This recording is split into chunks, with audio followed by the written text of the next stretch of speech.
Remue ménage. Remue ménage.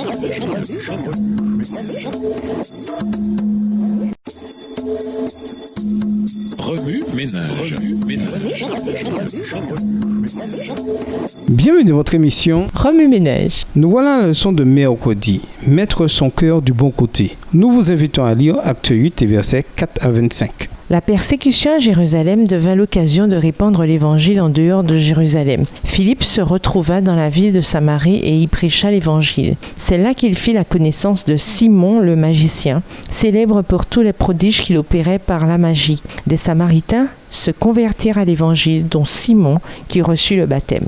Simon était fasciné par les miracles opérés par Philippe. Il fut aussi très impressionné en voyant le Saint-Esprit descendre sur les nouveaux baptisés après que Pierre et Jean leur eurent imposé les mains. Désirant faire de même, Simon offrit aux apôtres de l'argent en échange de leurs secrets. Pierre lui répondit « Que ton argent soit détruit avec toi, puisque tu as pensé que le don de Dieu peut s'acheter avec de l'argent. Tu n'as aucune part ni aucun droit en cette affaire, car ton cœur n'est pas honnête aux yeux de Dieu. » Acte 8, versets 20 et 21. Simon était habitué à son rôle de faiseur de prodiges, habitué à être encensé par les gens. Il vit dans la propagation de l'évangile une puissance surpassant celle de la magie. À vrai dire, il s'intéressait davantage au prestige qu'à l'effusion du Saint-Esprit. Il en va de même aujourd'hui. On peut être tenté de transmettre l'Esprit de Dieu aux autres sans l'avoir d'abord reçu personnellement. Simon voulait faire l'œuvre du Christ sans recevoir l'Esprit du Christ.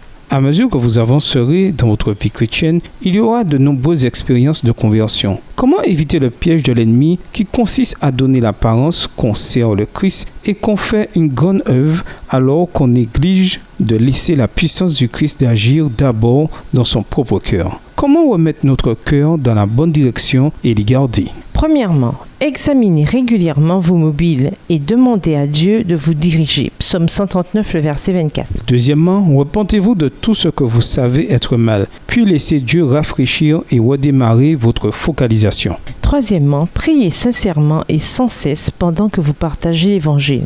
Quatrièmement, permettez à Dieu de vous transformer et demeurer en sa présence chaque jour par sa parole. Ézéchiel 11, versets 19 et 20.